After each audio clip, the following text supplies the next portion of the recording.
Hello guys, and welcome to another Red Life Studio episode. Please subscribe and give me a like, and share my videos if you're enjoying them. Also, feel free to leave me a comment below. Now let's begin with today's stories. Married for 10ers, almost 11ers. Together for 12 and a halfers. Kids, home, found out he cheated on me in 2020, begged me to stay, so I did. Was 1 foot in and 1 foot out for a while and then started to slowly come out of the betrayal shock.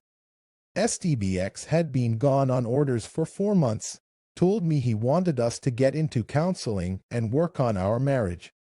Comes back from his orders and tells me he's never had a connection with me even before we were married. I asked, well, why did you marry me?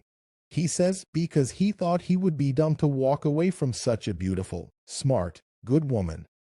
Also tells me he talked to a lawyer about divorcing, but was telling me on the phone he loves me and can't wait to get back to work on things when he got back. Come to find out he had been cheating on me with someone 10 years older than him. He has been spending our money. We both work and make decent money from our joint account on trips to see her, $300 dinners, gifts, etc. I started the divorce process. He has given me a hard time and acts like this is my fault. Has been difficult proving what the lawyers need. What's up with that? Cursed me out in front of the next door neighbors. Took my car keys when I took his app access electric vehicle. He has always been verbally abusive to myself and the kids, but I am happy to be moving on. I just don't understand how someone can be so heartless and act like our marriage meant nothing to them. Late this week and told me and the kids he was going to spend time with his parents, but found out he's actually with her. I tried contacting her and it seems she knows everything and is okay with a man cheating on his wife and being a homewrecker.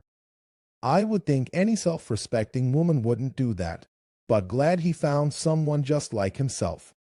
Although our marriage wasn't always perfect, we had a lot of good times together and have done and gone through a lot together. I've always known him to have selfish tendencies, but this is beyond me. I don't even know the person he's become. I'm completely heartbroken, but I know this too shall pass, and I can't wait for the divorce to be over. I wish all of you the best in this awful nightmare of betrayal and infidelity. I will never understand why a person can go through so much effort to cheat instead of being upfront. Now for the next story. Boyfriend lying about contact with exes. I just need someone to talk to.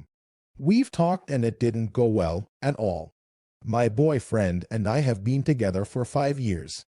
He has 2 exes that have seemed to be a continuous source of issues over the years.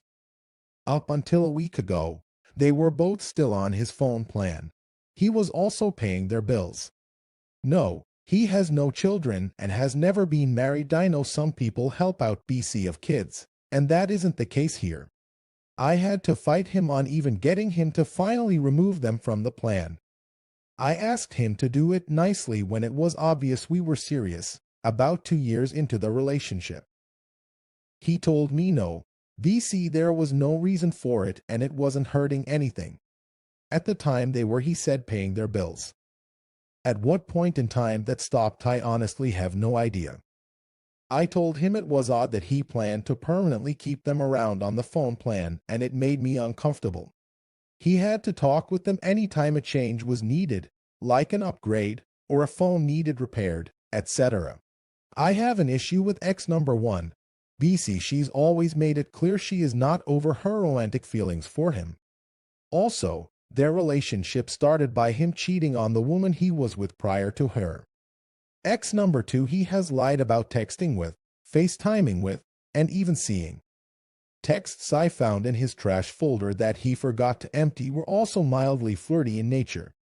Also, I told him early on that I do not have any desire to date someone who still has contact with exes, unless it's a co-parenting situation.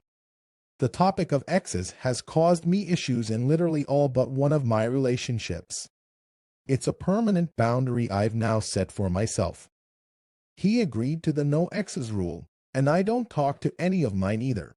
So, When he texted these women a couple weeks ago to warn them again that they needed to find their own phone plans, he told me they didn't respond. That didn't sit right with me or make any sense, so I did some digging and found out it was a lie. I looked at the and table on his phone BD. No, I did not feel bad for looking as some people do. Just throwing that out there, BC, anytime I have chosen to look, I've found exactly what I suspected I would, and this time was multiple strings of texts with the exes after he promised neither had spoken to him or he to them. When I told him I saw it on the bill, he lied and said that T was wrong. He even got extremely angry with me, told me to shut up and leave him alone, and told me F you. I then sent a letter a few days later letting him know I needed the truth, or I couldn't continue the relationship. It was harming my mental health knowing it was a lie, and I couldn't just drug sweep it and ignore it. He finally admitted to texting them. He said it was about getting the phone situation sorted out. I asked why he would lie about such a small thing, and that I expected they would be talking about that stuff. He said it's BC, anytime his exes are brought up, it turns into a big fight. This is true, but it also hasn't been for no reason. Now we've agreed to continue the relationship, but I am super depressed. I don't feel he is showing any remorse. A lot of our talk was him getting mad at me and the things I do wrong in the relationship. I told him I know I do things wrong and we can set aside a day to talk about that, but right now is not the time. I also told him my nagging, which is what he was referring to about me, is not the same as lying over and possibly permanently destroying the trust in our relationship. As of now, he said he has them both blocked, but he doesn't know one of their numbers anymore. BC, she chose not to keep her old number. Now I'm paranoid she isn't even blocked. I also asked why she sent her new number. He told me she said she sent it in case he changed his mind about talking to her. Anyway, I'm having just a really hard time with this. I find myself still paranoid about them both, especially BC. One went out of her way to send a new number. And I have no idea what that number may even be anymore. It's driving me crazy and I don't know how to move forward and get over it. Any advice would be appreciated. Comment 1. At this point, you're doing this to yourself. Just leave. He isn't going to change, and he's made it 1,000,000% clear. Why do you choose to ignore it and demand change that isn't going to happen? Why are you clinging to this person who gives absolutely zero shits if he's hurting you? If he really cared, the thought of hurting you would turn his stomach. But it doesn't. He doesn't love you. He tolerates you. How much longer are you willing to accept this? There is no hope for this relationship. Comment 2. It's actually his account they were on. They are off now, and he did show me. I worry about the content of the messages as well. BC, he kept deleting them even after I would ask him not to. This time he even went as far as the whole lie about even texting them at all. Before he said he deleted texts, BC, he forgot I asked him not to. He's not deleting texts with his guy pals though. But then he also said he deleted them. BC, if I saw them even though I knew he had to be in contact with them, it would be a fight. BC, everything about them has been a fight. While this is true, it's not like there wasn't a reason for it. It just makes no sense. BC, there was nothing to fight about since I knew he had to talk to them about getting them off his plan.